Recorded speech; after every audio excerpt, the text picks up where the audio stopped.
പ്രിയമുള്ളവർ,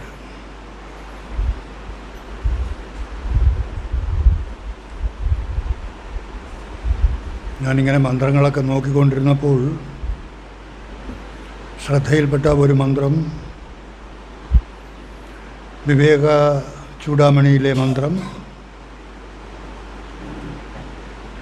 ശങ്കരാചാര്യസ്വാമികളുടെ ശബ്ദജാലം മഹാരണ്യം ചിത്തഭ്രമണകാരണം അത പ്രയത്നാജ്ഞാതവ്യം തത്വജ്ഞാത് തത്വമാത്മനഃ. ഒരുപാട് പുസ്തകങ്ങളുണ്ട്, ഒരുപാട് ശാസ്ത്രങ്ങളുണ്ട്, 4 വേദങ്ങൾ, 275-ൽ പരം ഉപനിഷത്തുകൾ, ഇതിനകത്തെല്ലാം കൂടി പരന്നു കിടക്കുന്ന ആ കാര്യങ്ങൾ മുഴുവനും നമുക്ക് വായിച്ചെടുത്ത് മനസ്സിലാക്കാനായിട്ട് വളരെ പ്രയാസമാണ്. അതാണ് ശബ്ദജാലം മഹാരണ്യം ചിത്തഭ്രമണ കാരണം. അതിനകത്തുകൂടിയൊക്കെ കടന്നു പോയാൽ ഭ്രാന്ത് പിടിക്കും. അതുകൊണ്ട് പറയുകയാണ്,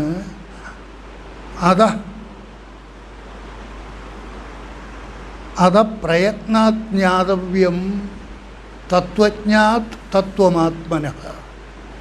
അതുകൊണ്ട് ഈ പുസ്തകങ്ങളിലൊക്കെ കൂടി കടന്നു പോയി നേടിക്കളയാം എന്ന് വിചാരിച്ച് അതിലേക്ക് ഇറങ്ങിത്തിരിക്കുന്നതിന് പകരം തത്വജ്ഞാത്, തത്വത്തെക്കുറിച്ച് ബോധവാനായിട്ടുള്ള ആളുകളിൽ നിന്ന് അതിനെക്കുറിച്ച് ശരിക്ക് ഗ്രഹിച്ച് തത്വജ്ഞാത് തത്വമാത്മനഃ, ആത്മാവിനെക്കുറിച്ചുള്ള തത്വം. ആത്മാവിനെക്കുറിച്ചുള്ള തത്വം എന്ന് പറഞ്ഞാൽ എന്താണ്? അവരവരെക്കുറിച്ചുള്ള തത്വം. നിങ്ങൾ ഓരോരുത്തരും ഈ ശരീരത്തിൽ ആത്മാവായിട്ടിരിക്കുകയാണ്. ആ ബ്രഹ്മം തന്നെ ശരീരമാകുന്ന ഉപാധിക്കകത്തിരിക്കുന്നത് കൊണ്ട് ജീവാത്മാവ് എന്ന് പറയും. ആ ശരീരമാകുന്ന ഉപാധിയെ വിട്ട് ശരീരത്തിനകത്തിരിക്കുമ്പോൾ തന്നെ നമുക്ക് നിരുപാധിക ചൈതന്യമായിട്ട് ഭാവന ചെയ്യാനുള്ള കെൽപ്പുണ്ടെങ്കിൽ നിങ്ങൾക്ക് ഈ ശരീരത്തിനകത്തിരിക്കുമ്പോൾ തന്നെ, ഉപാധിസ്ഥനായിരിക്കുമ്പോൾ തന്നെ, ഞാൻ ഈ ഉപാധിസ്ഥനായ ജീവാത്മാവല്ല, ഞാൻ നിരുപാധികമായ ആ ചൈതന്യമാണ് എന്ന് ബോധിച്ച് ആ നിലയിലേക്ക് തൻ്റെ ശ്രദ്ധയെ ഉയർത്താം. ആ അറിവ് ആണ് നാം ഗ്രഹിക്കേണ്ടത്. അതാണ് തത്വജ്ഞരിൽ നിന്ന് ഗ്രഹിക്കേണ്ടത്. തത്വത്തെക്കുറിച്ച് ജ്ഞാനമുള്ള ആളുകൾ, അതിനെക്കുറിച്ച് ശുദ്ധമായ ജ്ഞാനമുള്ളവർ, അതിനെക്കുറിച്ച് ആധികാരികമായിട്ട് അനുഭവജ്ഞാനമുള്ളവർ, അവരാണ് തത്വജ്ഞർ. അറിവ് മാത്രമുണ്ടായാൽ പോരാ, അനുഭവവും കൂടി ഉണ്ടായിരിക്കണം.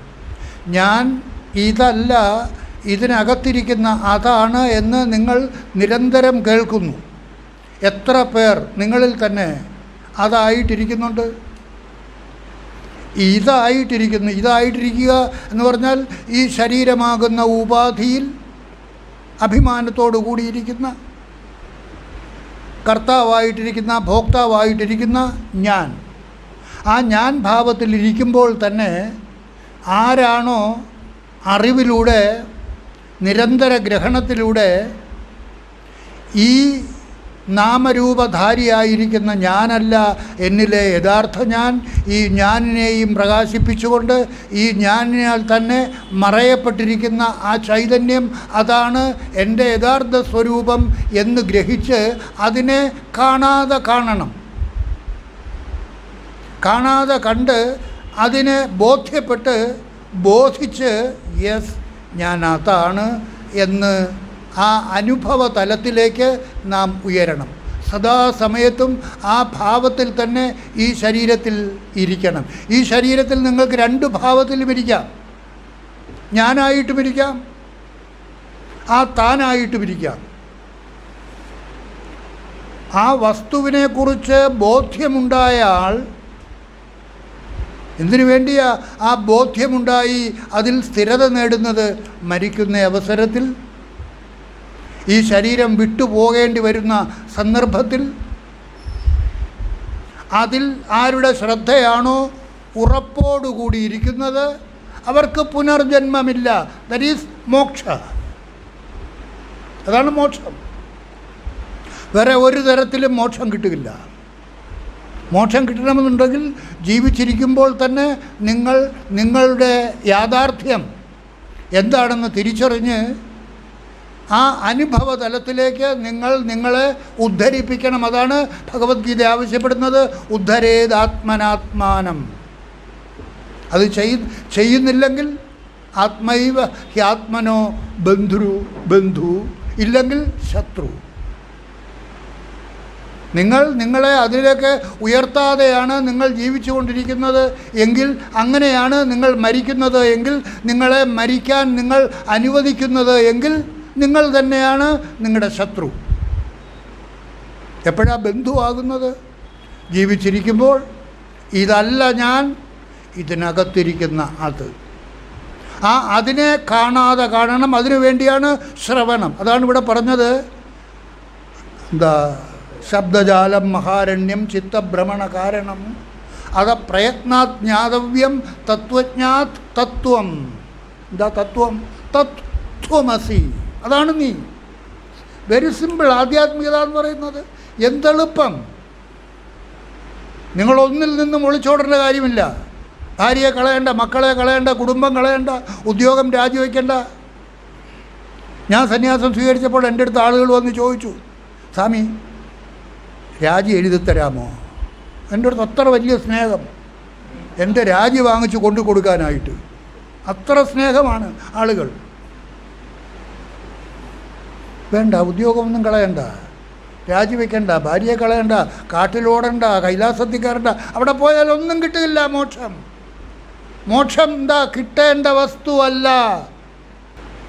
നിങ്ങൾ ഇപ്പോഴേ മോക്ഷത്തിലാണ്. പക്ഷേ എനിക്ക് മോക്ഷം കിട്ടിയിട്ടില്ല എന്ന ഭാവത്തിൽ നിങ്ങൾ ഇരിക്കുന്നതിന് കാരണം എന്താണ്? നിങ്ങളിലെ ഞാനിലിരിക്കുന്നത് കൊണ്ടാണ്. ആത്മാഹി സതതം പ്രാപ്ത അപി അപ്രാപ്തവത് അവിദ്യ എന്ന് ശങ്കരാചാര്യസ്വാമികൾ ആത്മബോധത്തിൽ പറയുന്നു. ആത്മാഹി സതതം പ്രാപ്ത അപി എങ്കിലും അപ്രാപ്തവത് പ്രാപിക്കപ്പെടാതിരിക്കുന്നത് പോലെ കാണപ്പെടും എല്ലാവരിലും. ഞാൻ ഭാവത്തിലാണ് ഈ ശരീരത്തിൽ നിങ്ങൾ ഇരിക്കുന്നത് എങ്കിൽ അതാണ് അവസ്ഥ.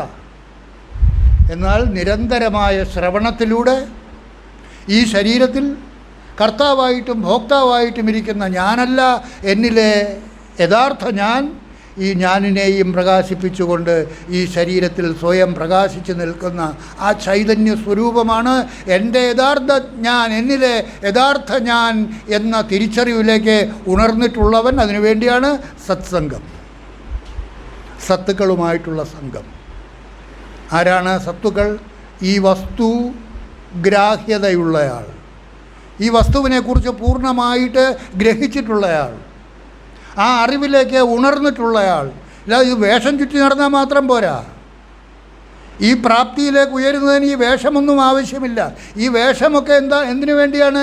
ഇതൊക്കെ ഒരു വേലി മാത്രം. നമ്മളെ നിയന്ത്രിക്കുന്നതിന് വേണ്ടിയിട്ടുള്ള ഒരു ഘടകം മാത്രമാണ് ഇതൊക്കെ. ഇതിട്ടാൽ സാക്ഷാത്കാരം കിട്ടുകയില്ല, മോക്ഷം കിട്ടുകയില്ല. നമ്മളെ നിയന്ത്രിക്കുന്നതിന് വേണ്ടിയിട്ടുള്ള ഒരു വേലി, അത്രമാത്രം. നിരന്തരമായിട്ട് അച്ചടക്കമില്ലാതെ ജീവിക്കുന്ന ഒരാളിന് ഈ വേഷം ഇട്ട് കഴിഞ്ഞാൽ പിന്നെ ഈ വേഷത്തോടു കൂടി ചാരായ ഷാപ്പിൽ പോകുന്നതിന് ഒരു മടി. ആളുകൾ എന്ത് വിചാരിക്കും? അപ്പോൾ ആ വേഷത്തിൻ്റെ ഗുണം ഇല്ലേ? വേഷത്തിന് ഗുണമുണ്ട്. നമുക്ക് ഇന്നലെ വരെ പോയിരുന്നു, ഇന്നിപ്പം സന്യാസിയായിട്ട് കാഷായ വസ്ത്രമിട്ടു, കൂട്ടുകാരെല്ലാം അവിടെ പോയി. നമുക്കും പോകണമെന്നുണ്ട്, മനസ്സവിടെയാണ്. പക്ഷേ ശരീരത്തിൽ ഈ വേഷം ഇട്ടിരിക്കുന്നത് കൊണ്ട് വേണ്ട. എങ്കിലും അതിന് വേണ്ട മുൻകരുതലൊക്കെ ചെയ്തിട്ടുണ്ട്. നീ വരുമ്പം ഒരു കുപ്പിയും കൊണ്ടുവരണം. കാരണം അത്രമാത്രം ദുർബല ഹൃദയമാണ് നമുക്കുള്ളത്. എനിക്കത് വേണ്ട എന്നുള്ള ഭാവത്തിലിരിക്കാൻ നമുക്ക് കഴിയുന്നില്ല. നാം തന്നെ നമ്മളെ നിരന്തരമായിട്ട് അതിലേക്ക് ഉയർത്തിക്കൊണ്ടിരിക്കണം. അതിനുള്ള എല്ലാ ഏടാകൂടങ്ങളിൽ നിന്നും നമ്മളെ മോചിപ്പിച്ചു കൊണ്ടിരിക്കണം. നമ്മൾ തന്നെയാണ് നമ്മുടെ ഗുരു, നമ്മൾ തന്നെയാണ് നമ്മളെ നേർവഴിക്ക് നടത്തേണ്ടത്. ഇല്ലാതെ ഗുരുവിനെ ഒന്നും ആശ്രയിച്ചിരുന്നാൽ പറ്റില്ല. അവരവർ തന്നെയാണ് അവരവരുടെ ഗുരു. കാരണം ഇത് നിത്യപ്രാപ്തമായ വസ്തു. അതുകൊണ്ടാണ് മറ്റൊരു മന്ത്രത്തിൽ പറയുന്നത്, മൈത്രേയി ഉപനിഷത്തിൽ പറയുന്നത്, അത് സാമവേദത്തിലുള്ളതാണ്, ഏകമേവാദ്വിതീയം യത് ഗുരോർവാക്യേന നിശ്ചിതം ഏതദേകാന്തമിത്യുക്തം ന മഠോ ന വനാന്തരം. ആ ഏകാന്ത സ്ഥാനം എന്ന് പറയുന്നത് എന്താണ്? എവിടെയാണ്? എൻ്റെ ഉള്ളിൽ, എൻ്റെ യഥാർത്ഥ സ്വരൂപമായിട്ട് എന്നിലെ ഞാനിനെയും പ്രകാശിപ്പിച്ചുകൊണ്ട് ഈ ശരീരത്തിൽ സ്വയം പ്രകാശിച്ച് നിന്നിട്ടും മറയപ്പെട്ടിരിക്കുന്ന ആ ചൈതന്യ സ്വരൂപമാണ് എന്നിലെ യഥാർത്ഥ വസ്തു. ആ പരമാത്മ ചൈതന്യം, എങ്ങും നിറഞ്ഞിരിക്കുന്ന ആ സർവേശ്വര ചൈതന്യം, എങ്ങും. എന്നിലെ ഞാൻ എങ്ങും നിറഞ്ഞിരിക്കുന്നില്ല. എന്നിലെ താൻ, ആ സാക്ഷി ചൈതന്യം എങ്ങും നിറഞ്ഞിരിക്കുന്നു. എന്നിലെ താൻ തന്നെയാണ് നിന്നിലെയും താൻ, അവനിലെയും താൻ, അവളിലെയും താൻ, ഹിന്ദുവിലെയും താൻ, ക്രിസ്ത്യാനിയിലെയും താൻ, മുസൽമാനിലെയും താൻ, സർവ്വചരാചരങ്ങളിൽ കൂടിയും കടന്നു പോകുന്ന ഏകമായ ചൈതന്യം. അതുകൊണ്ടാണ് പറയുന്നത്, മത്തഃ പരതരം ന അന്യത് കിഞ്ചിദസ്തി ധനഞ്ജയ മയി സർവമിതം പ്രോതം സൂത്രേ മണിഗണായിവ.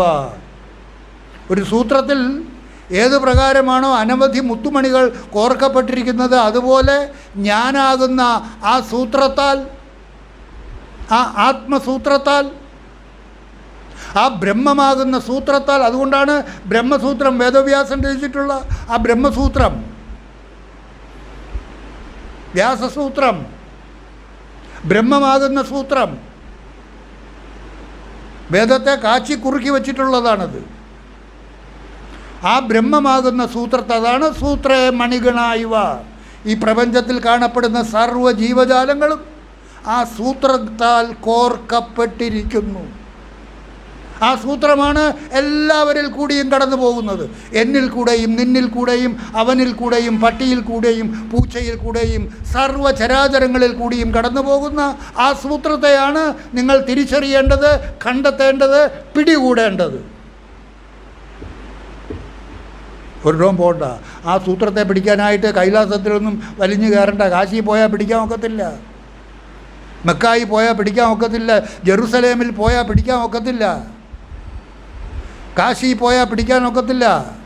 എവിടെ പോകണം? പിന്നെ നിങ്ങളുടെ ഉള്ളിലോട്ട് സഞ്ചരിക്കണം, അന്തർമുഖനാകണം. ഇപ്പോൾ നമ്മളെല്ലാവരും ബഹിർമുഖഭാവത്തിലാണ് ജീവിച്ചു കൊണ്ടിരിക്കുന്നത്. ലൗകിക ജീവിതത്തിൽ ബാഹ്യ വിഷയങ്ങളുമായിട്ട് ബന്ധപ്പെട്ട് ജീവിച്ചു കൊണ്ടിരിക്കുന്നു. ആ ദൃഷ്ടിയെ, ആ ബാഹ്യ ദൃഷ്ടിയെ, ബഹിർമുഖ ദൃഷ്ടിയെ അന്തർമുഖ ദൃഷ്ടിയാക്കി മാറ്റണം. ആ മാറ്റണമെങ്കിൽ എന്താ വേണ്ടത്? ഞാനും താനും, ഞാനിനെയും താനിനെയും വേർതിരിച്ചറിയണം. എന്നിൽ ഞാൻ മാത്രമല്ല ഉള്ളത്, ഞാനിനെയും പ്രകാശിപ്പിച്ചുകൊണ്ട് മറ്റൊരു വസ്തുവുണ്ട്. അതിനെയാണ് ഇല്ല എന്ന് പറയുന്നത്. ഈശ്വരൻ ഇല്ല. എന്തറിഞ്ഞിട്ടാണ് പറയുന്നത്? എന്തറിഞ്ഞിട്ടാണ് ഈശ്വരൻ ഇല്ല എന്ന് പറയുന്നത്? രാമകൃഷ്ണദേവൻ പറയും പോലെ ഈശ്വരനില്ല എന്ന് പറയുന്നത് സ്വന്തം നാവ് കൊണ്ട് എനിക്ക് നാവില്ല എന്ന് പറയുന്നത് പോലെയാണ്. ഈശ്വരനില്ല എന്ന് പറയുന്നത്, അവൻ തന്നെ ഈശ്വരനായിട്ടിരുന്നിട്ടും അവൻ പറയുകയാണ് ഈശ്വരനില്ല എന്ന്. അവൻ എങ്ങനെ ഈശ്വരനാകുന്നത്? അതിനെയാണ് തത്വമസിയുടെ അർത്ഥഗ്രഹണം. തത്വമസിയുടെ അർത്ഥഗ്രഹണം ശരിക്കും ഉണ്ടാകണം. അതിനാണ് പറയുന്നത്, അമനസ്കോപനിഷത്ത് എന്ന് പറയുന്ന ഒരു ഉപനിഷത്തുണ്ട്. സാധാരണ അത് കാണാൻ കിട്ടാത്ത ഒരു ഉപനിഷത്താണ് അമനസ്കോപനിഷത്ത്. അതിനകത്ത് പറയുന്നുണ്ട്, യഥാ സിദ്ധരസസ്പർശാത് താമ്രം ഭവതി കാഞ്ചനം ഗുരുപദേശശ്രവണാത് ശിഷ്യഃ തത്വമയോ ഭവേത്. യഥാ സിദ്ധരസസ്പർശാത് താമ്രം ഭവതി കാഞ്ചനം. അതെല്ലാവർക്കും അറിയാം. സ്പർശമണിയുടെ സ്പർശമേറ്റാൽ ഇരുമ്പ് സ്വർണമാകും, ചെമ്പ് സ്വർണമാകും. സിദ്ധരസസ്പർശം, രസമണി. അത് പല വിദ്യകളിലൂടെ രസത്തെ കാച്ചി കുറുക്കി കട്ടിയാക്കി മണിയാക്കി എടുക്കും. അതൊരു വിദ്യയാണ്, രാസവിദ്യയാണ്. അതിലൂടെ ഉണ്ടാക്കുന്ന മണി, അതാണ് രസമണി, അതുപയോഗിച്ച് പച്ച ഇരുമ്പിനെ തൊട്ടാൽ അത് സ്വർണമായിട്ട് മാറും. ഇരുമ്പ് വാളിനെ തൊട്ടാൽ അത് സ്വർണമായിട്ട് മാറും. അതുപോലെ യഥാ സിദ്ധരസസ്പർശാത്ത് താമ്രം ഭവതി കാഞ്ചനം തഥാ ഗുരുപദേശ ശ്രവണാത് ശിഷ്യക തത്വമയോ ഭവേത്. ഗുരുപദേശ ശ്രവണത്തിലൂടെ ഗുരുലബ്ധിയുണ്ടായി. ആ ഗുരുവിൻ്റെ ഉപദേശ ശ്രവണം ഉണ്ടാകുന്ന അവസരത്തിൽ എന്താ സംഭവിക്കുന്നത്? സ്പർശമണിയുടെ സ്പർശത്താൽ ഏതു പ്രകാരമാണോ പച്ച ഇരുമ്പ് സ്വർണമായിട്ട് മാറുന്നത്, അതുപോലെ ഏതൊരു ശിഷ്യൻ്റെ ഉള്ളറകളിലേക്കാണോ ആ ഗുരുവിൻ്റെ വചനം ചെന്ന് സ്പർശിക്കുന്നത്, അപ്പോൾ ആ ശിഷ്യൻ തന്മയനായിത്തീരുന്നു, തത്വമയനായിത്തീരുന്നു. തത്വമയൻ എന്ന് പറഞ്ഞാൽ തത്വം, നീ അതാണ് എന്നുള്ളതാണ് നിങ്ങളിവിടെ കേൾക്കുന്നത്. ഇവിടെ കേൾക്കുന്നത് തന്നെയാണ് ഗുരുപദേശം. നിരന്തരമായ ശ്രവണത്തിന് വളരെയധികം ഭാഗ്യമുള്ളവർക്ക് മാത്രമേ കിട്ടൂ. ശ്രവണായ ബഹുബേറിയോ ന ലഭ്യ, കേൾക്കാൻ പോലും അവസരം കിട്ടുകയില്ല. എന്താ നിങ്ങൾ കേട്ടുകൊണ്ടിരിക്കുന്നത്? ആ ഈശ്വരനെ കുറിച്ചാണ്. നമ്മുടെ ജീവിതത്തിൽ നമ്മുടെ ചുറ്റുപാടുമുള്ളവരിൽ 90% ഇല്ല എന്ന് പറയുന്ന ആ ഈശ്വരനെ കുറിച്ചാണ് നിങ്ങൾ കേട്ടുകൊണ്ടിരിക്കുന്നത്. ആ ഈശ്വരൻ എവിടെയായിരിക്കുന്നത്? നിങ്ങളുടെ ഉള്ളറയിൽ, നിങ്ങളുടെ ഉള്ളിൽ, നിങ്ങളുടെ സ്വരൂപമായിട്ട് സ്വയം പ്രകാശിച്ച് നിൽക്കുകയാണ്. അതുകൊണ്ടാണ് ഭഗവത്ഗീതയിൽ പറയുന്നത് ഈശ്വര സർവഭൂതാനാം ഹൃദ്ദേശേ അർജുന തിഷ്ഠതി. സർവരുടെയും ഉള്ളിൽ, പട്ടിയുടെയും പൂച്ചയുടെയും ഹിന്ദുവിൻ്റെയും ക്രിസ്ത്യാനിയുടെയും മുസൽമാൻ്റെയും സർവചരാചരങ്ങളുടെയും ഈ പ്രപഞ്ചത്തിൽ, ഈ സൗരയൂഥത്തിൽ, ഈ സൗരയൂഥം മാത്രമല്ല, ഇനി എന്തെല്ലാം എവിടെയെല്ലാം സൗരയൂഥങ്ങളുണ്ടോ, ആകാശത്തിൽ നമ്മൾ രാത്രിയിൽ നോക്കിയാൽ കാണുന്ന അനന്തകോടി നക്ഷത്രങ്ങൾ ഓരോന്നും ഓരോ സൗരയൂഥമാണ്. ഓരോന്നിലും അനവധി ഉപഗ്രഹങ്ങളും അവയ്ക്ക് ആധാരമായിട്ടുള്ള ചിഹ്നഗ്രഹങ്ങളുമുണ്ട്. അവിടെയൊക്കെ എവിടെയൊക്കെയാണോ ഈ ഭൂമിയിലുള്ളതുപോലെ ജീവജാലങ്ങൾ ഉള്ളത് എന്ന് നമുക്ക് സങ്കല്പിക്കാൻ പോലും കഴിയുകയില്ല. ഇതുപോലെ കാലാവസ്ഥയുള്ള പ്രദേശമാണെങ്കിൽ അവിടെ ഉണ്ടായിരിക്കും, ജീവജാലങ്ങൾ ഉണ്ടായിരിക്കും. ഉണ്ടെങ്കിൽ അവയുടെ ഉള്ളിൽ കൂടിയും കടന്നു പോകുന്ന ആ ചൈതന്യം നിങ്ങളുടെ ഓരോരുത്തരുടെയും ഉള്ളിലിരിക്കുന്ന ഈ ചൈതന്യം തന്നെയാണ്. നിങ്ങളുടെ ഉള്ളിലിരിക്കുന്ന തന്നിലെ താൻ. മനുഷ്യജന്മത്തിൽ വെച്ച് മാത്രമേ ഇതിനെ തിരിച്ചറിയാൻ കഴിയൂ. നമുക്ക് ആ മനുഷ്യജന്മം കിട്ടിയിരിക്കുന്നു. ഈ പ്രാവശ്യം മാത്രമല്ല, എത്രയോ പ്രാവശ്യം നമ്മൾ മനുഷ്യജന്മത്തിൽ ജീവിച്ചിട്ടുണ്ട്. പക്ഷേ അപ്പോഴൊന്നും നമുക്ക് കേട്ട് അതിനെ സ്വായത്തമാക്കാൻ കഴിഞ്ഞിട്ടില്ല. എന്താ, സ്വായത്തമാക്കാൻ കഴിഞ്ഞിട്ടുണ്ടായിരുന്നെങ്കിൽ ഇവിടെ വന്നിരിക്കുകയില്ല. എന്തുകൊണ്ട്? പിന്നെ ജന്മമില്ല. അത് സ്വായത്തമാക്കാൻ കഴിഞ്ഞിരുന്നെങ്കിൽ നിങ്ങൾ പിന്നെ പുനർജനിക്കുകയില്ല. പുനർജനിക്കാത്തത് കൊണ്ടാണ്, പുനർജനിച്ചത് കൊണ്ടാണ് നിങ്ങൾക്കിവിടെ വന്നിരിക്കാൻ സാധിക്കുന്നത്. എന്നാൽ ഇവിടെ വന്നിരിക്കാൻ കഴിയുന്നതിൻ്റെ അർത്ഥം എന്താണ്? ഇതപര്യന്തം നിങ്ങൾക്ക് ഉണ്ടായിട്ടുള്ള മനുഷ്യജന്മത്തിൽ വെച്ച് ഇതിനെക്കുറിച്ച് എത്രയോ പ്രാവശ്യം കേട്ട് ആ സമ്പത്ത് നിങ്ങളുടെ അക്കൗണ്ടിൽ കുമിഞ്ഞുകൂടിയിട്ടുണ്ട്. ഇപ്പോൾ കടയിലെ മുതലാളിമാരെല്ലാം വലിയ മുതലാളിമാരാണ്. സാധാരണ തട്ടുകടയിലെ മുറുക്കാൻ കടക്കാരൻ വരെ ഇപ്പോഴും വലിയ മുതലാളിയാണ്. എന്തുകൊണ്ട്?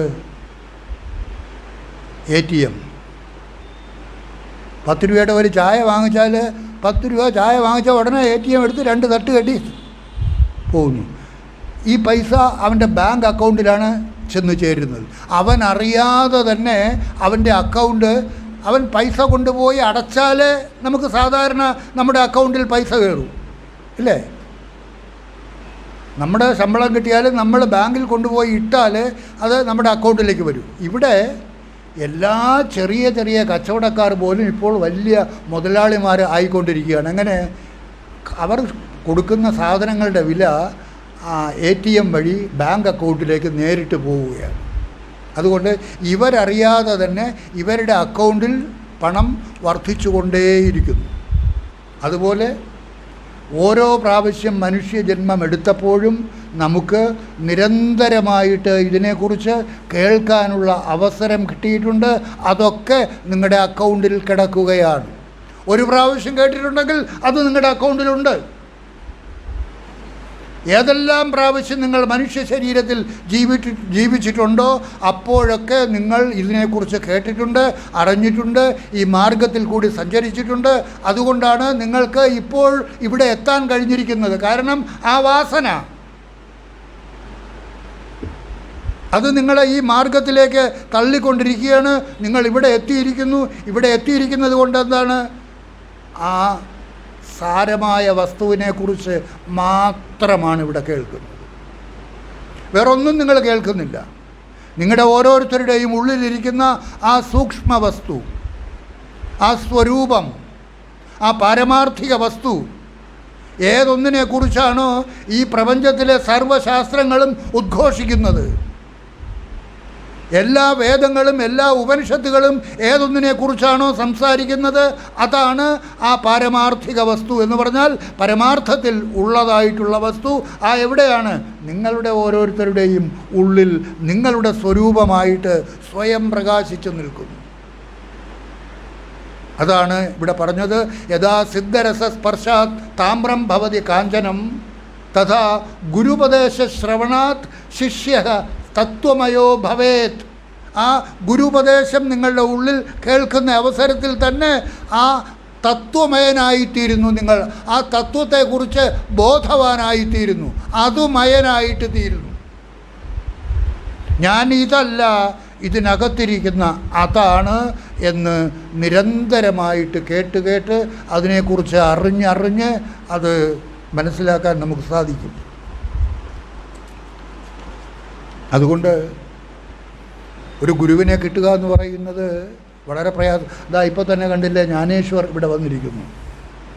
ജ്ഞാനേശ്വർ വളരെ 19 വയസ്സ് കണ്ട സമയത്ത് അദ്ദേഹം സമാധിയായി. അദ്ദേഹത്തിൻ്റെ പ്രസിദ്ധമായ ഗീതയാണ് ജ്ഞാനേശ്വരി. അദ്ദേഹത്തിൻ്റെ സമാധി അളാണ്ടിയിലാണ്. അവിടെ അദ്ദേഹത്തിൻ്റെ ഇഷ്ട ഗുരുനാഥൻ്റെ അടുത്ത്, ആ ദേവൻ്റെ അടുത്ത് ഭക്തജനങ്ങളുമായിട്ട് പോകുന്ന അവസരത്തിൽ, ദിവസങ്ങളോളം സഞ്ചരിച്ച് പോകുന്ന അവസരത്തിൽ വഴിനീളെ ഭക്തന്മാർക്ക് ഗീത വ്യാഖ്യാനിച്ചു കൊടുത്തുകൊണ്ടിരുന്നു. അതാണ് ജ്ഞാനേശ്വരി ഗീത. ഭഗവത്ഗീതയിലെ ഒരു മന്ത്രം എടുത്തു കഴിഞ്ഞാൽ ഒരു മന്ത്രത്തിന് ചിലപ്പോൾ 50 60 പദ്യങ്ങൾ കാണും ഓവി വൃത്തത്തിൽ. അതിൻ്റെ വ്യാഖ്യാനമാണ് നമുക്ക് ജ്ഞാനേശ്വരി ഗീതയായിട്ട്. ഇത്രമാത്രം ഉപമകൾ, മാലോപമ കൂട്ടിക്കലർത്തി പറഞ്ഞിട്ടുള്ള ഒരു ഗ്രന്ഥം വേറെയില്ല. അതിമനോഹരം. അത് കാഞ്ഞങ്ങാട്ട് നിന്ന് പ്രസിദ്ധപ്പെടുത്തിയിട്ടുണ്ട്. കാഞ്ഞങ്ങാട്ട് രാംദാസ് ആശ്രമത്തിൽ, ആനന്ദാശ്രമം പ്രസിദ്ധപ്പെടുത്തിയിട്ടുണ്ട്. അത് ഇവിടെ അവർ വൈകുന്നേരങ്ങളിൽ വായിക്കുന്നുണ്ട് എന്ന് അറിയുന്നു. നിങ്ങൾക്കും ആ പുസ്തകം കിട്ടുമെങ്കിൽ വാങ്ങിക്കാം, വായിക്കാം, മനസ്സിലാക്കാം. അത് ഭക്തിമാർഗത്തിലേക്ക് നമ്മുടെ മനസ്സിനെ നയിക്കുന്നതാണ്. നമ്മളിവിടെ പറഞ്ഞുകൊണ്ടിരിക്കുന്നത് ശുദ്ധമായ ജ്ഞാനമാർഗം. എന്നാൽ ശുദ്ധമായ ജ്ഞാനമെന്ന് പറയുന്നത് ഭക്തി തന്നെയാണ്. The ripened bhakti is called jnana. മുറ്റിയ ഭക്തി ജ്ഞാനം, മുറ്റിയ ജ്ഞാനം ഭക്തി. The ripened bhakti is called jnana as well as the ripened jnana is called bhakti. രണ്ടും ഒന്ന് തന്നെയാണ്. ഏകം സാഖ്യം ച യോഗം ച യത് സാഖ്യൈകി പ്രാപ്യതേ സ്ഥാനം തത് യോഗൈരപി ഗമ്യതേ. സാഖ്യവും യോഗവും ഒന്ന് തന്നെയാണ്. ഏത് നിലയിലാണോ ഏതിനെയാണോ സാഖ്യം കൊണ്ട് നേടുന്നത്, യോഗം കൊണ്ടും അതിനെ തന്നെയാണ് നേടുന്നത്. ഏതാ നേടേണ്ടതായിട്ടുള്ള വസ്തു? എന്നിലെ താൻ. അത് പുസ്തകത്തിൽ നിന്ന് നേടേണ്ടതായിട്ടില്ല. അതാണ് തത്വജ്ഞാത് തത്വമാത്മനഃ. തത്വജ്ഞരിൽ നിന്ന് ആ തത്വത്തെക്കുറിച്ച് നിങ്ങൾക്ക് കേൾക്കാനുള്ള ഒരവസരം കിട്ടിയാൽ ഒരു പുസ്തകവും വേണ്ട, എല്ലാ പുസ്തകവും നിങ്ങൾക്ക് ദൂരെ കളയാം. ഏതൊന്നാണ് നിങ്ങളിവിടെ കേട്ടുകൊണ്ടിരിക്കുന്നത്? അതിനെന്തിനാ പുസ്തകത്തിൻ്റെ ആവശ്യം? നിങ്ങളുടെ ഓരോരുത്തരുടെയും ഉള്ളിലിരിക്കുന്ന നിങ്ങളുടെ യഥാർത്ഥ സ്വരൂപമെന്ന് പറയുന്നത് എന്നിലെ ഈ കുട്ടപ്പൻ എന്ന നാമധാരിയായ ഞാനല്ല. എന്നിലെ യഥാർത്ഥ ഞാൻ നാമരൂപരഹിതമായി ഈ ശരീരത്തിൽ ജാഗ്രത അവസ്ഥയ്ക്കും സ്വപ്നാവസ്ഥയ്ക്കും സുഷുപ്തി അവസ്ഥയ്ക്കും സാക്ഷിയായിട്ടിരിക്കുന്ന, ഞാൻ ഉറങ്ങുമ്പോൾ പോലും എന്നിൽ ഉറങ്ങാതിരിക്കുന്ന, ഉണർവോടുകൂടിയിരിക്കുന്ന ആ നാമരൂപരഹിത സാക്ഷി ചൈതന്യം, അവനെയാണ് നിങ്ങൾ കാണാതെ കാണേണ്ടത്. അതിനെ നിങ്ങൾ എന്നാണോ കാണാതെ കാണാനുള്ള പ്രാപ്തി നേടുന്നത്, അപ്പോൾ നിങ്ങൾക്ക് ഉറപ്പിക്കാം, യെസ്, ഞാൻ അതിലേക്ക് ഉണർന്നു കഴിഞ്ഞിരിക്കുന്നു. That is awakening. അതാണ് ഉണരൽ. ആ ഉണർവിലേക്ക് നിങ്ങൾ ഉണർന്നു കഴിഞ്ഞാൽ ഉറക്കത്തിൽ എന്തെല്ലാം സ്വപ്നങ്ങളാണോ നിങ്ങൾ കണ്ടുകൊണ്ടിരിക്കുന്നത്, ആന കുത്താനായിട്ട് ഓടിക്കുന്നു, നിങ്ങൾ കാട്ടിക്കൂടെ രക്ഷപ്പെടാനായിട്ട് ഇങ്ങനെ നിലവിളിച്ചുകൊണ്ട് ഓടുന്നു, സ്വപ്നം. പെട്ടെന്ന് നിങ്ങൾ ഉണർന്നപ്പോൾ ആനയുമില്ല, കാടുമില്ല, ആ ഭയവും എല്ലാം പോയി. ഏത് പ്രകാരമാണോ ഉണർന്നപ്പോൾ അതുവരെ ഉണ്ടായിരുന്ന എല്ലാ ഭീതിയും അകന്നുപോയി. അതുപോലെ എപ്പോഴാണോ ഒരാൾ തൻ്റെ യഥാർത്ഥ സ്വരൂപത്തിലേക്ക് ഉണരുന്നത്, ഞാനിൽ നിന്ന് തന്നിൽ തന്നെയുള്ള തന്നിലെ താനിലേക്ക് ഉണരുന്നത്, അത് സ്വപ്നത്തിൽ നിന്ന് ഉണരുന്നത് പോലെ, സ്വപ്നത്തിൽ നിന്ന് ജാഗ്രതയിലേക്ക് ഉണരുന്നത് പോലെ. സ്വപ്നത്തിൽ നിന്ന് ജാഗ്രതയിലേക്ക് ഉണർന്നു കഴിയുമ്പോൾ സ്വപ്നത്തിൽ കണ്ടുകൊണ്ടിരുന്ന ഭീതിതങ്ങളായ ദൃശ്യങ്ങൾ എല്ലാം ഇല്ലാതാകുന്നത് പോലെ ഈ ജാഗ്രത അവസ്ഥയിൽ നിങ്ങൾ അനുഭവിച്ചു കൊണ്ടിരിക്കുന്ന, ഉള്ളതുപോലെ കാണപ്പെടുന്ന ഈ പ്രാപഞ്ചിക ദുഃഖങ്ങളിൽ നിന്നെല്ലാം സർവ്വ ആളുകളും മോചിപ്പിക്കപ്പെടുന്നു. നിത്യമായ മോചനം, നിരന്തരമായ മോചനം. അപ്പോൾ സ്വാമി, ജാഗ്രത അവസ്ഥയിൽ കാണപ്പെടുന്ന ഈ പ്രപഞ്ചം ഉള്ളതേ അല്ലേ? ഉള്ളതുപോലെ കാണപ്പെടുന്നു. നിങ്ങൾ സ്വപ്നം കണ്ടുകൊണ്ടിരുന്നപ്പോൾ കണ്ട കാടും ആനയും ഒക്കെ സ്വപ്നത്തിൽ സത്യമായിരുന്നു. സ്വപ്നത്തിൽ നിന്ന് ഉണർന്നപ്പോൾ ഇല്ല. അതുപോലെ ജാഗ്രത അവസ്ഥയിൽ നിങ്ങൾ കണ്ടുകൊണ്ടിരിക്കുന്ന ഈ വീടും നാടും ഈ പ്രപഞ്ചവും ഭാര്യയും മക്കളുമൊക്കെ ഉള്ളതുപോലെ കാണപ്പെടുന്നതാണ്. എപ്പോൾ? നിങ്ങളുടെ യഥാർത്ഥ സ്വരൂപത്തിലേക്ക് നിങ്ങൾ ഉണർന്നു കഴിയുമ്പോൾ, നിങ്ങളിലെ ഞാനിൽ നിന്ന് നിങ്ങളിലെ താനിലേക്ക് ഉണരുമ്പോൾ. ഈ വീട്ടിൽ മക്കളുടെ അച്ഛനായിട്ടും ഭാര്യയുടെ ഭർത്താവായിട്ടും സുഹൃത്തുക്കളുടെ സുഹൃത്തായിട്ടും ഒക്കെ കഴിയുന്ന ഈ ഞാനെന്ന് പറയുന്നതല്ല എന്നിലെ യഥാർത്ഥ സ്വരൂപം. ഈ ഞാനിനെയും പ്രകാശിപ്പിച്ചുകൊണ്ട് ഈ ശരീരത്തിൽ സ്വയം പ്രകാശിച്ചു നിൽക്കുന്ന ആ ചൈതന്യ സ്വരൂപം, ആ സാക്ഷി ചൈതന്യം, എന്നിലും അവനിലും അവളിലും സർവ്വചരാചരങ്ങളിൽ കൂടിയും കടന്നു പോകുന്ന ആ സർവേശ്വര ചൈതന്യം, അതാണ് എൻ്റെ യഥാർത്ഥ സ്വരൂപം എന്ന് ഞാൻ ബോധിച്ചു കഴിഞ്ഞാൽ, എങ്ങനെയാ ബോധിക്കുന്നത്? ശ്രവണത്തിലൂടെ. അതാണ് സത്സംഗത്തിലൂടെ നിങ്ങൾ കേൾക്കേണ്ടത്. സത്തുക്കളുമായിട്ടുള്ള സംഘത്തിലൂടെ. അവരാണ് നിരന്തരമായിട്ട് അതിനെക്കുറിച്ച് കേൾക്കണം, അതിനെക്കുറിച്ച് പറയണം. അതുകൊണ്ടാണ് നമ്മൾ പഞ്ചദശിയിൽ പറഞ്ഞിട്ടുണ്ട് അങ്ങനൊരു മന്ത്രം, തത്ചിന്തനം തത്കഥനം, അല്ലേ? അങ്ങനെ ഒരു മന്ത്രം പഞ്ചദശിയിൽ വിദ്യാരണ്യ സ്വാമികൾ പറഞ്ഞിട്ടുണ്ട്. അതുപോലെ തന്നെ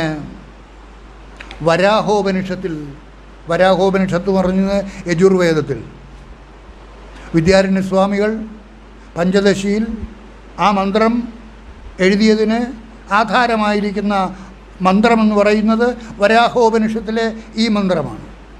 മത്ചിന്തനം മത്കഥനം അന്യോന്യം മത്പ്രഭാഷണം. മത്ചിന്തനം മത്കഥനം അന്യോന്യം മത്പ്രഭാഷണം. അതിനെ വിദ്യാരണ്യ സ്വാമികൾ എന്താ പറഞ്ഞത്? തത്ചിന്തനം തത്കഥനം അന്യോന്യം തത്പ്രഭാഷണം. തത് എന്നുള്ളത് മാത്രം മാറ്റി മത് എന്നുള്ളത് മാറ്റി തത് എന്നാക്കി. വരാഹോപനിഷത്തിൽ ബൃഹദാരണ്യകോപനിഷത്തിലെ ബൃഹദാരണ്യകോപനിഷത്തല്ല, യജുർവേദത്തിൽ യജുർവേദത്തിലെ ബൃഹദാരണ്യകോപനിഷത്തിൽ വരുന്ന വരാഹോപനിഷത്തും യജുർവേദത്തിലുള്ളതാണ്. ബൃഹദാരണ്യകോപനിഷത്തും യജുർവേദത്തിലുള്ളതാണ്. അതുകൊണ്ടാണ് രണ്ടും കടന്നു വന്നത്. രണ്ടും യജുർവേദീയമാണ്. എന്നാൽ ഈ മന്ത്രം വരാഹോപനിഷത്തിലാണ്. ആ വരാഹോപനിഷത്തിൽ പറയുന്ന മന്ത്രം മത്ചിന്തനം മത്കഥനം അന്യോന്യം മത്പ്രഭാഷണം മതേകപരമോ ഭൂത്വ കാലം നയ മഹാമതേ. മത് ഏകപരമോ, എന്നെ തന്നെ ആശ്രയിച്ച് ഞാനായിട്ട് തീർന്നത്.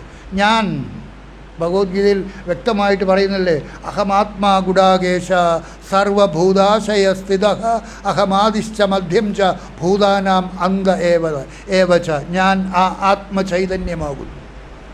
ആ ആത്മചൈതന്യം എവിടെ ഇരിക്കുന്നു? നിങ്ങളുടെ ഓരോരുത്തരുടെയും ഉള്ളിലിരിക്കുന്ന നിങ്ങളുടെ യഥാർത്ഥ സ്വരൂപം.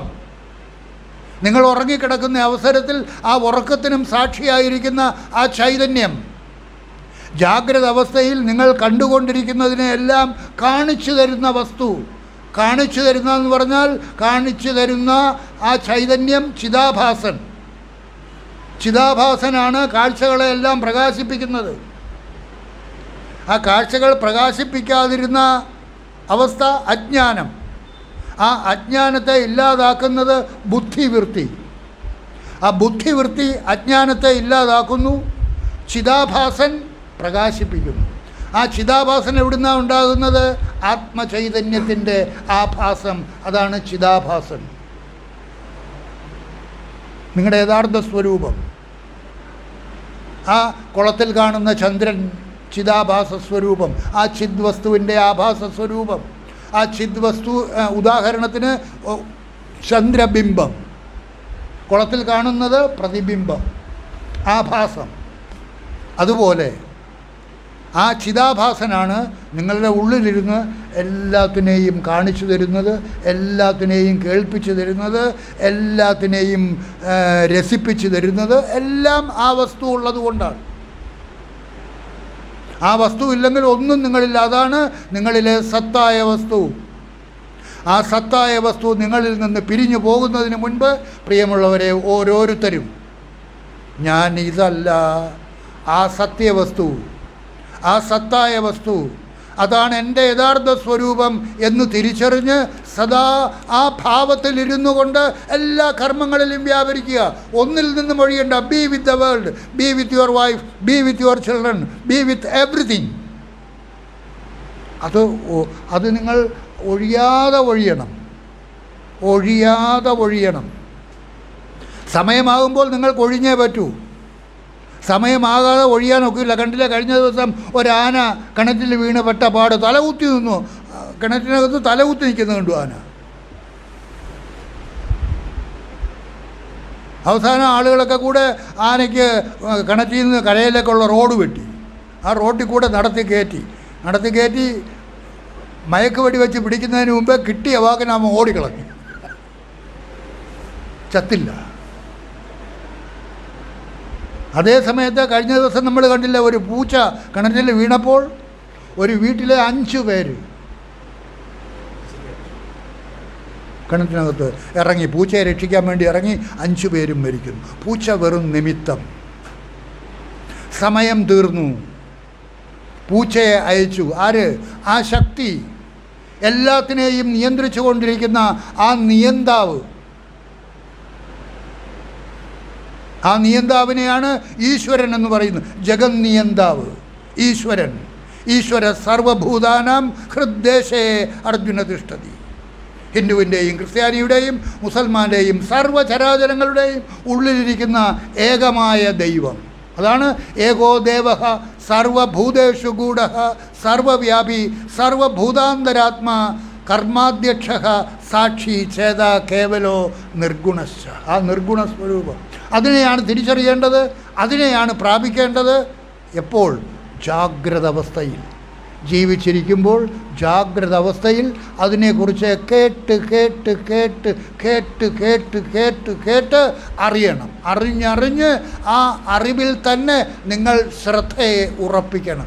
നിരന്തരമായിട്ട് ഞാൻ അതാണ് എന്ന ബോധത്തിൽ തന്നെ നിങ്ങളുടെ ശ്രദ്ധയെ ബലമായിട്ട് പിടിച്ച് നിർത്തണം. അതാണ് മന്ത്രം സോഹം സോഹം സോഹം സഹ അഹം സഹ അഹം ശിവോഹം ശിവോഹം ശിവോഹം ശിവോഹം.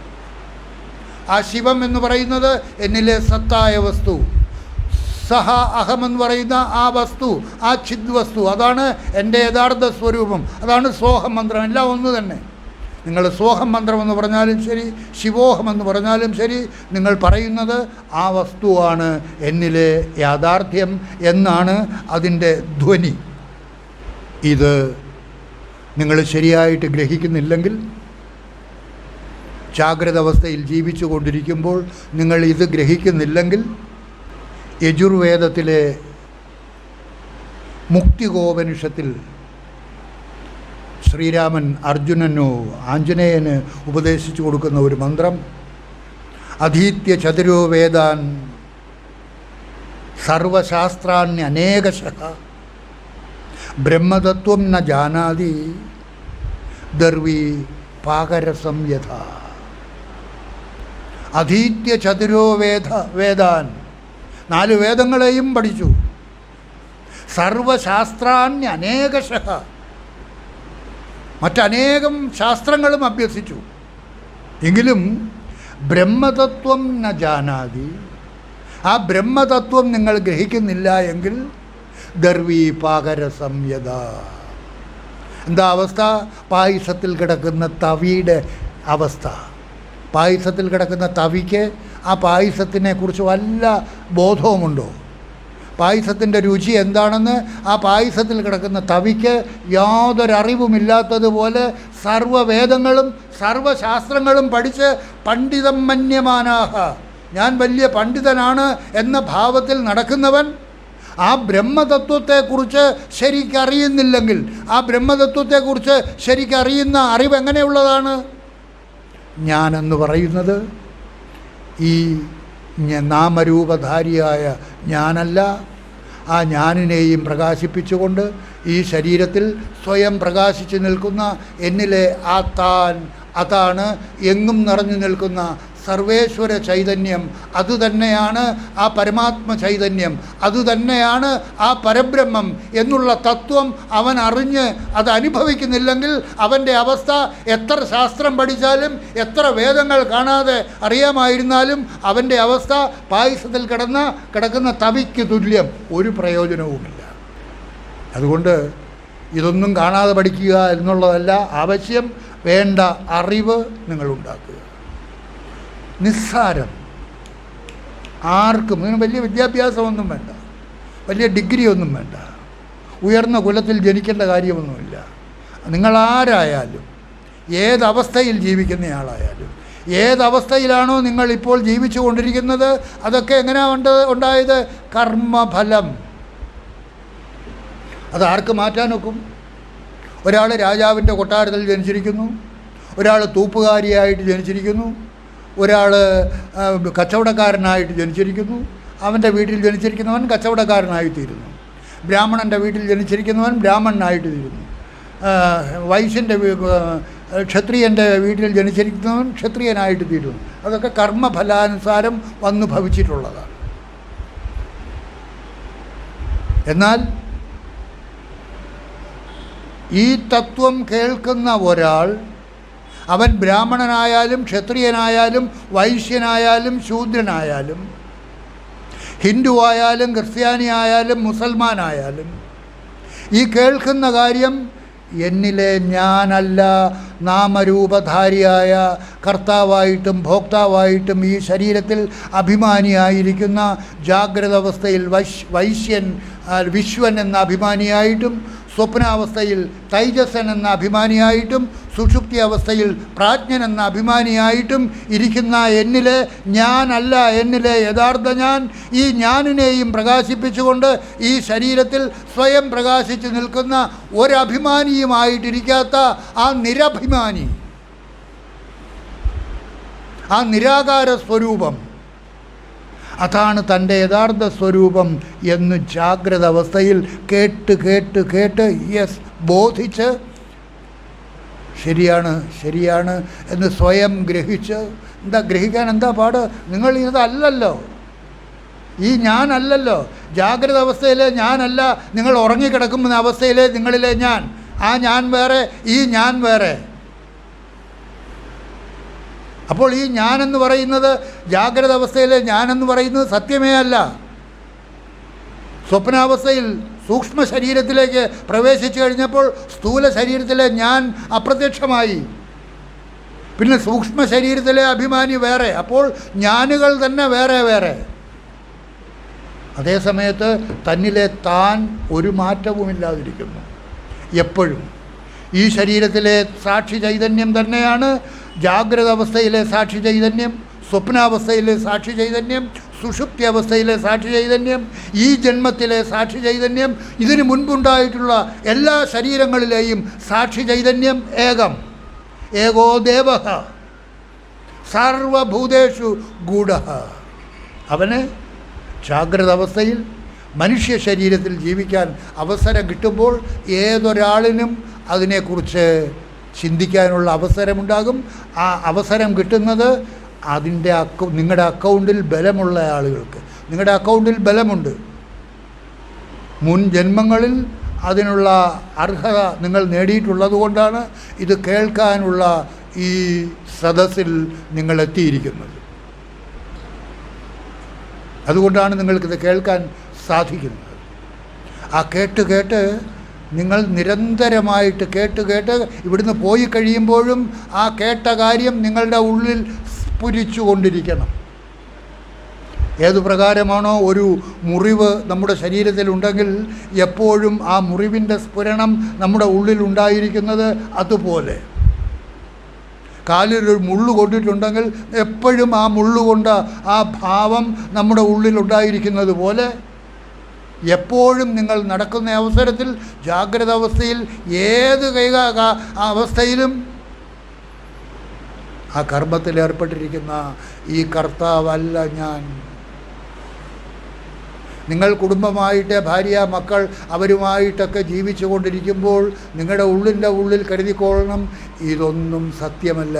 ഞാൻ ഇവരുടെ അച്ഛനുമല്ല, ഞാൻ ഇവളുടെ ഭർത്താവുമല്ല, ഞാൻ ആ ശുദ്ധ സ്വരൂപമാണ് എന്നുള്ള ഭാവന മനസ്സിൽ നിങ്ങൾ പുലർത്തിക്കൊണ്ടിരിക്കണം. പുറത്ത് കാണിക്കരുത്, അടി കിട്ടും അല്ലേ? പുറത്ത് കാണിക്കരുത്. ഭാര്യയുടെ ഭർത്താവല്ല എന്ന് പറഞ്ഞൊന്ന് നോക്കണം അല്ലേ? അതുകൊണ്ട് ആ തരത്തിലുള്ള ഒന്നും പുറമേ കാണിക്കരുത്. എല്ലാം നിങ്ങളുടെ ഉള്ളിൽ, എല്ലാം ഉള്ളിൽ. കാരണം ഈ പുറമേ കാണിക്കുന്ന ആളുകളൊന്നും സത്യമല്ല, ഒന്നും സത്യമല്ല. ഒരു സന്യാസിയോട് ഒരു ശിഷ്യൻ ചെന്ന് പറഞ്ഞു, സ്വാമി എനിക്ക് ഒരു സന്യാസി ഒരുത്തനോട് പറഞ്ഞു, നീ കുറച്ചു കാലം എൻ്റെ കൂടെ ജീവിക്ക്, നിന്നെ ഞാൻ സന്യാസിയാക്കി തരാം. അയ്യോ സ്വാമി, എനിക്ക് സന്യാസിയാകാൻ ഒക്കില്ല. എൻ്റെ ഭാര്യ, എൻ്റെ മക്കൾ, എൻ്റെ കുടുംബം അവരെയൊക്കെ എന്നെ ജീവന് തുല്യം സ്നേഹിക്കുന്നവരാണ്. എനിക്ക് അവരെ വിട്ട് സന്യാസിയാകാൻ കഴിയില്ല. എടാ അതൊക്കെ കള്ളമാണെടാ, നിന്നെ അവർ ജീവന് തുല്യം സ്നേഹിക്കുന്നൊന്നുമില്ല എന്നൊക്കെ നീ തെറ്റിദ്ധരിച്ചിരിക്കുകയാണ്. ഇല്ല സ്വാമി, സത്യമാണ്. എന്നാൽ ഒരു കാര്യം ചെയ്ത് നിനക്ക് ഞാൻ ബോധ്യപ്പെടുത്തി തരാം. ഒരു കാര്യം ഞാൻ നിൻ്റെ വീട്ടിൽ വരാം ഒരു ദിവസം. അന്ന് നീ അസുഖമായിട്ട് കിടക്കണം, വല്ലാത്ത ഒരസുഖം ബാധിച്ചതായിട്ട് നീ അഭിനയിച്ച് കിടക്കണം. മൂർധന്യാവസ്ഥയിൽ എത്തിയിരിക്കുന്ന തരത്തിൽ ഇപ്പം മരിച്ചു പോകുമെന്നുള്ള നിലയ്ക്ക് ഒരസുഖം ബാധിച്ചവനെ പോലെ നീ കിടക്കണം. അപ്പോഴേ ഞാൻ അവിടെ വരാം, നിങ്ങൾക്ക് കാണിച്ചു തരാമെന്നുള്ളത്. അതുപോലെ ഇവൻ വീട്ടിൽ പോയി ഒരു ദിവസം അസുഖം ബാധിച്ചവനെ പോലെ അഭിനയിക്കാൻ തുടങ്ങി. ഇപ്പം ചത്തുപോകുമെന്നുള്ള നിലയായി. എല്ലാവരും നാട്ടുകാരൊക്കെ കൂടി ബന്ധുക്കളൊക്കെ കൂടി കരച്ചിലും വിളിയുമൊക്കെ ആയി. അപ്പോൾ സ്വാമി പതുക്കെ കുടച്ചക്രവും വടി കമണ്ടലും ഒക്കെ കൂടെ എടുത്തുകൊണ്ട് സ്വാമി അവിടെ വന്നു. എന്താണെന്ന് ചോദിച്ചു. അത് സ്വാമി ഒരു രക്ഷയുമില്ല, അവൻ ഇപ്പം മരിക്കുമെന്നാണ് തോന്നുന്നത്. മക്കളുണ്ട്, ഭാര്യയുണ്ട്, സഹോദരങ്ങളുണ്ട്, എല്ലാവരും ഉണ്ട്. സ്വാമി അകത്ത് കയറി, ശരി നിങ്ങളെല്ലാവരും കുറച്ച് നേരം പുറത്ത് നിൽക്കാൻ പറഞ്ഞു. എല്ലാവരെയും പുറത്ത് നിർത്തിയിട്ട് പറഞ്ഞു, ഇപ്പം ആരുമില്ല, നീ കണ്ണു തുറക്കാൻ പറഞ്ഞു. ഇപ്പം എന്ന് പറഞ്ഞു. ഞാൻ നിനക്ക് കാണിച്ചു തരാം ആർക്കെല്ലാമാണ് നിന്നോട് സ്നേഹമുള്ളത് എന്ന് പറഞ്ഞു. കുറച്ച് നേരം നിന്നിട്ട് വാതിൽ തുറന്ന് എല്ലാവരെയും വിളിച്ചു. എല്ലാവരും വന്നപ്പം അമ്മ ഭാര്യയുണ്ട്, എല്ലാവരും നെഞ്ചത്തടിയും ബഹളവും ഒക്കെയാണ്. അപ്പം സ്വാമി പതുക്കെ പറഞ്ഞു, ഇവിടെ ഒരുപാട് പേരുണ്ടല്ലോ, അമ്മയുണ്ട്, ഭാര്യയുണ്ട്, മക്കളുണ്ട്, സഹോദരങ്ങളുണ്ട്. ഇവനെ ഞാൻ രക്ഷിക്കാം. പക്ഷേ ഇവന് വേണ്ടി ഒരാൾ പകരം ഇവൻ്റെ ജീവന് അയാളുടെ ജീവൻ ത്യജിക്കണം. ഇവന് വേണ്ടിയിട്ട് ഇവനെ ഞാൻ രക്ഷിക്കാം. പക്ഷേ ഇവന് വേണ്ടി നിങ്ങളിൽ ആരെങ്കിലും ഒരാൾ ഇവൻ്റെ ജീവൻ അവൻ്റെ ജീവൻ ത്യജിക്കണം. കാരണം ഇവിടെ ഒരുപാട് പേരുണ്ടല്ലോ ഇവനെ ജീവന് തുല്യം സ്നേഹിക്കുന്നയാൾ. മറ്റവനെല്ലാം കിടന്നുകൊണ്ട് കേട്ടുകൊണ്ടിരിക്കുകയാണ്. ഭാര്യയുണ്ട്, അമ്മയുണ്ട്, മക്കളുണ്ട്, സഹോദരങ്ങളുണ്ട്, എല്ലാവരും ഉണ്ടല്ലോ. ആരെങ്കിലും ഒരാൾ ഒരു കാര്യം ചെയ്യുക, ആദ്യം അമ്മയോട് തന്നെ ചോദിക്കുക, അമ്മ നിങ്ങൾ മകനെ ജീവന് തുല്യം സ്നേഹിക്കുകയല്ലേ? അമ്മയ്ക്ക് ഇത്രയും പ്രായമായില്ലേ? മകനെ രക്ഷിക്കാൻ വേണ്ടിക്ക് അമ്മയ്ക്ക് ആ ജീവൻ അങ്ങ് ത്യജിച്ചുകൂടെ? അയ്യോ സ്വാമി, ഒരിക്കലും പറ്റൂല. ഇവൻ്റെ കീഴിലുള്ള കുട്ടികളെ എല്ലാം നോക്കേണ്ട ജോലി എനിക്കാണുള്ളത്. ഞാനില്ലെങ്കിൽ ഈ കുടുംബം തകർന്നു പോകും. സ്വാമി എന്നെ പിടിക്കരുതേ എന്ന് പറഞ്ഞു. അപ്പോൾ ഭാര്യയെ നോക്കി, നിങ്ങളല്ലേ ഭാര്യ? അതെ. നിങ്ങളുടെ ഭർത്താവിനെ രക്ഷിക്കാൻ വേണ്ടിയിട്ട് നിങ്ങൾക്ക് ജീവൻ ത്യജിച്ചുകൂടെ? അയ്യോ സ്വാമി, ഈ കുട്ടികളെയൊക്കെ ആര് നോക്കും? നിങ്ങൾ ഇദ്ദേഹത്തെ ജീവന് തുല്യം സ്നേഹിക്കുകയല്ലേ? ആണ് സ്വാമി, എന്നാലും ഇദ്ദേഹം ഞാൻ പോയാൽ പിന്നെ ഈ കുട്ടികളെയൊക്കെ ആര് നോക്കും? ഇങ്ങനെ ഭാര്യയും സഹോദരങ്ങളും മക്കളും എല്ലാം കൈയൊഴിഞ്ഞു കഴിഞ്ഞപ്പോൾ രോഗി പതുക്കെ എഴുന്നേറ്റ്, പോവാം സ്വാമി. അവിടെ കിടന്ന് രോഗി തന്നെ കുറഞ്ഞു എഴുന്നേറ്റ് തോളിലിട്ട് സ്വാമിയെ വിളിച്ച് പോവാം. എങ്ങോട്ട്? സന്യാസിയാകാൻ. ഇനി വേണ്ട, ഇവർ പറയുന്നതെല്ലാം കള്ളമാണ്. ജീവന് തുല്യം സ്നേഹിക്കുന്നു എന്ന് പറയുന്നത് എല്ലാം പോയി. സന്യാസിയുടെ കൂടെ അങ്ങ് പോയി. അതുകൊണ്ട് നിങ്ങൾ തെറ്റിദ്ധരിക്കേണ്ട, ആരും ജീവന് തുല്യം സ്നേഹിക്കുന്നില്ല. എല്ലാവർക്കും അവരവരുടെ ജീവൻ തന്നെയാണ് വലുത്. അവരവരുടെ ജീവൻ ത്യജിച്ച് ഒരാളും മറ്റാളെ സ്നേഹിക്കുന്നില്ല. അതുകൊണ്ട് ഈ കാണുന്ന പ്രപഞ്ചമെന്ന് പറയുന്നത് ഉള്ളതുപോലെ കാണപ്പെടുന്നത്, തേജോബിന്ദു ഉപനിഷത്തിൽ പറയുന്ന ഒരു മന്ത്രം പറയാം. തേജോബിന്ദു ഉപനിഷത്ത് എന്ന് പറയുന്നത് കൃഷ്ണ യജുർവേദത്തിലുള്ളതാണ്. ഇതം പ്രപഞ്ചം യത് കിഞ്ചിത് യത് ജഗതി വിദ്യതേ. ഈ പ്രപഞ്ചം എന്തൊക്കെയായിട്ട് നിങ്ങൾ കാണുന്നുണ്ടോ അതൊക്കെ ദൃശ്യരൂപം ച ദൃഗ്രൂപം സർവം ശശവിഷാണവത്. ശശവിഷാണവത്ത് എന്ന് പറഞ്ഞാൽ മുയൽ കൊമ്പ് പോലെ. മുയൽ കൊമ്പ് ഇല്ല, ഉള്ളതുപോലെ ഒരു പ്രയോഗം മാത്രമാണ്. മുയലിൻ്റെ ആ ചെവിയാണ് ഇങ്ങനെ കൊമ്പ് പോലെ പൊങ്ങി നിൽക്കുന്നത്. അതിനെ കണ്ടിട്ട് മുയൽ കൊമ്പ് എന്നൊരു പ്രയോഗം ഉണ്ട് എന്നുള്ളതല്ലാതെ അത് കൊമ്പേ അല്ല, ചെവിയാണ്. അപ്പോൾ ഉള്ളതുപോലെ ഈ കാണപ്പെടുന്ന പ്രപഞ്ചം ഉള്ളതേ അല്ല. ഇതം പ്രപഞ്ചം യത് കിഞ്ചിത് യത് ജഗതി വിദ്യതേ ദൃശ്യരൂപം ച ദൃഗ്രൂപം സർവം ശശവിഷാണവത്. ദൃഗ്രൂപം കാണുന്നവനും. ആ ദൃക് എന്ന് പറഞ്ഞ് പ്രയോഗിച്ചിരിക്കുന്നത് ദ്രഷ്ടാവ് എന്നുള്ള അർത്ഥത്തിലാണ് എടുക്കേണ്ടത്. നമ്മൾ നേരത്തെ പറഞ്ഞിട്ടുണ്ട്, ദൃഗ്ബ്രഹ്മ ദൃശ്യം മായേതി വേദാന്ത ഡിണ്ടിമഹ അല്ലേ? ദൃഗ്ബ്രഹ്മ. ഇവിടുത്തെ ആ ദൃക് പ്രയോഗം ദൃഷ്ടാവ് എന്ന അർത്ഥത്തിലാണ് എടുക്കേണ്ടത്.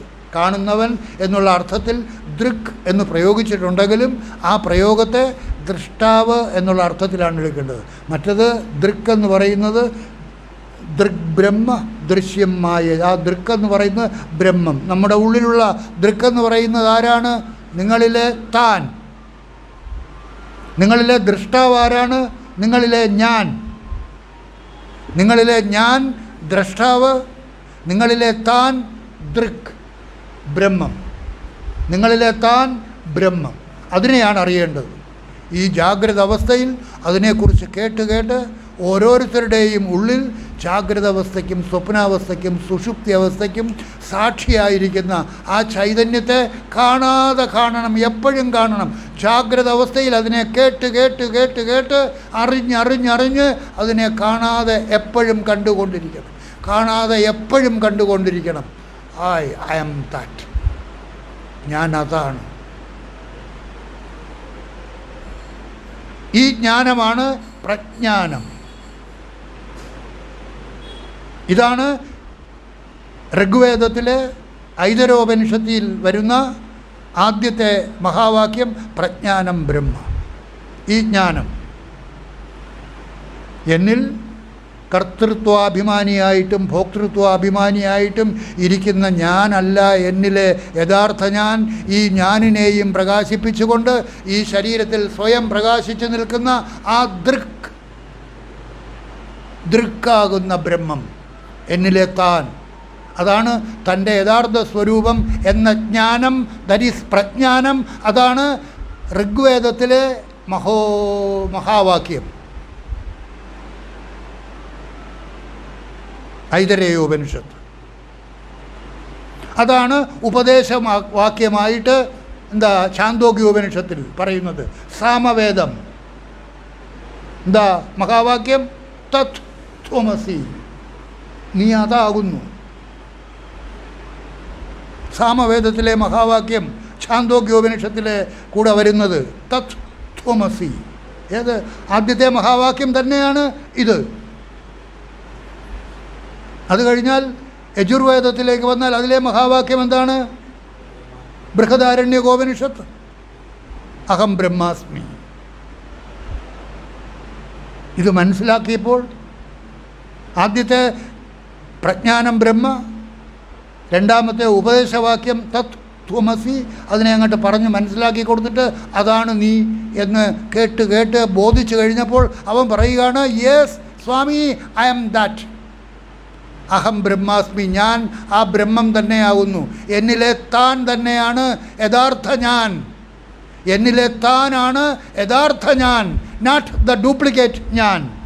ഡ്യൂപ്ലിക്കേറ്റ് ഞാനാണ് കുട്ടപ്പൻ, ഗോപാലകൃഷ്ണൻ, ഹിന്ദു, ക്രിസ്ത്യൻ, മുസൽമാൻ എന്നൊക്കെ അഭിനയിച്ചുകൊണ്ട് നടക്കുന്നത് ഡ്യൂപ്ലിക്കേറ്റ് ഞാൻ. അതല്ല എന്നിലെ യഥാർത്ഥ ഞാൻ. എന്നിലെ യഥാർത്ഥ ഞാൻ, എന്നിലെ താൻ, ആ സാക്ഷി ചൈതന്യം അതാണ് എന്ന് ബോധിച്ചു കഴിഞ്ഞപ്പോൾ അവൻ സ്വയം പറയാൻ തുടങ്ങുന്നു, അഹം ബ്രഹ്മാസ്മി. മൂന്നാമത്തെ മഹാവാക്യം യജുർവേദത്തിലെ മഹാവാക്യം, ബൃഹദാരണ്യോപനിഷത്തിലെ മഹാവാക്യം. നാലാമത്തെ മഹാവാക്യം അഥർവവേദത്തിലെ അയമാത്മാ ബ്രഹ്മ. ഈ ആത്മാവ്, എന്നിലെ ആത്മചൈതന്യം, എന്നിലെ സാക്ഷി ചൈതന്യം, ഈ ശരീരമാകുന്ന ഉപാധിക്കകത്ത് ഇരിക്കുന്നത് കൊണ്ട് ജീവാത്മാവ് എന്ന ഭാവത്തിൽ അറിയപ്പെടുന്ന ആ പരമാത്മ ചൈതന്യം, ആ പരമാത്മ ചൈതന്യം തന്നെയാണ് ശരീരമാകുന്ന ഉപാധിക്കകത്തിരിക്കുന്നത് കൊണ്ട് ജീവാത്മാവ് എന്ന് അറിയപ്പെടുന്നത്. ജീവാത്മാവ് എന്നറിയപ്പെടുമ്പോഴും അത് പരമാത്മാവായിട്ട് തന്നെ ഇരിക്കുകയാണ്.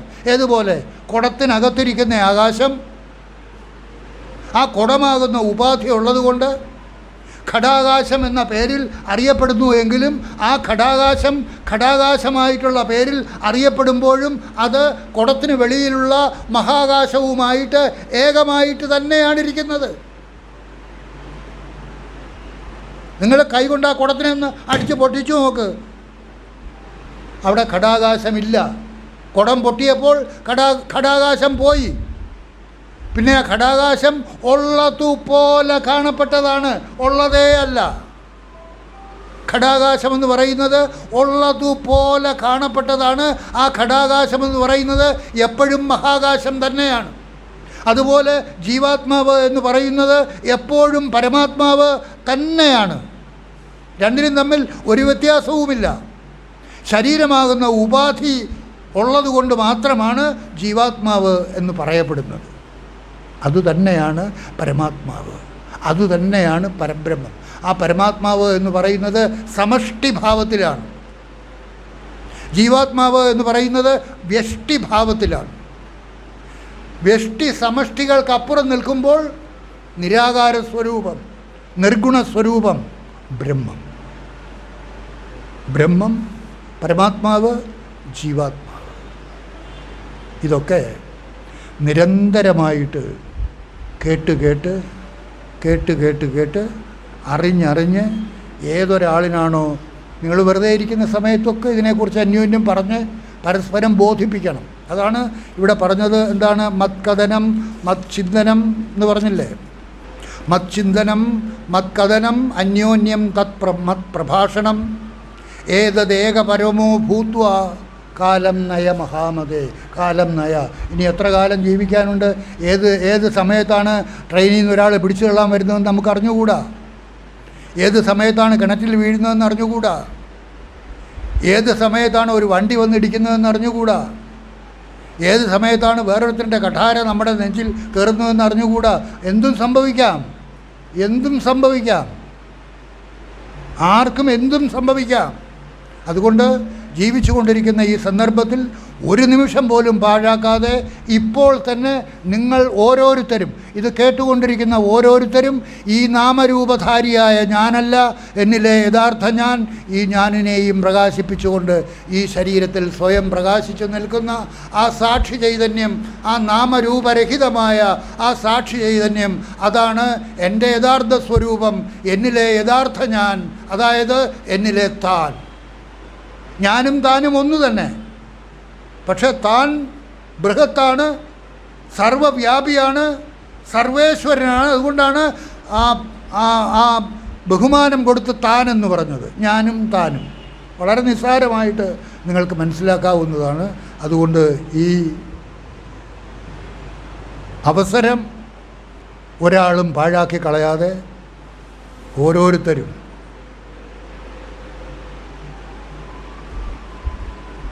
മനസ്സിലാക്കി ഇവിടെ കാണുന്ന ഈ പ്രപഞ്ചത്തിലെ ഒരു കർമ്മവുമായിട്ടും നമുക്ക് യാതൊരു ബന്ധവുമില്ല, ഉള്ളതുപോലെ കാണപ്പെടുന്നതാണ് എന്ന് പറയുന്നതിന് കുണ്ഠികോപനിഷത്ത് എന്ന് പറയുന്ന ഒരു മന്ത്രത്തിലെ ഒരു മന്ത്രം കൂടെ പറയാം. കുണ്ഠിക എന്ന് പറഞ്ഞാൽ ജലപാത്രം. സന്യാസിമാരുടെ കയ്യിൽ രണ്ട് സാധനങ്ങൾ കാണും. ഒന്ന് യോഗദണ്ണ്, മറ്റത് ജലപാത്രം. ആ ജലപാത്രത്തിൻ്റെ പേരാണ് കമണ്ഡലു, അതിൻ്റെ പേരാണ് കുണ്ഠിക.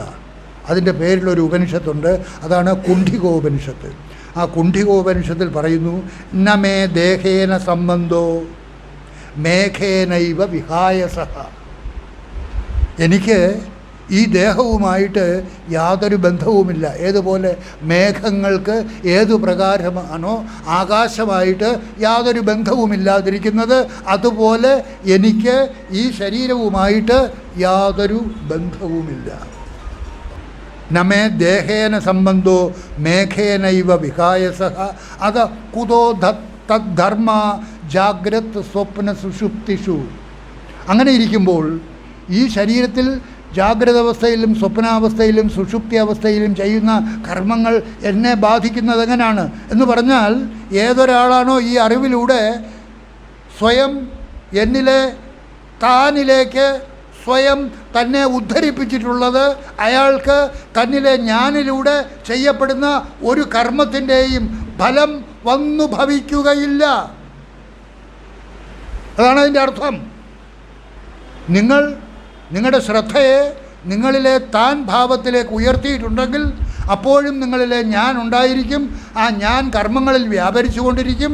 ആ കർമ്മങ്ങളിൽ വ്യാപരിച്ചു കൊണ്ടിരിക്കുന്ന ഞാനിലെ കർമ്മത്തിൻ്റെ ഫലം തന്നിലെ താനിലേക്ക് വന്നു ചേരുകയില്ല. ഇവിടെ നമുക്ക് ഇന്ന് നിർത്താം. ഇന്ന്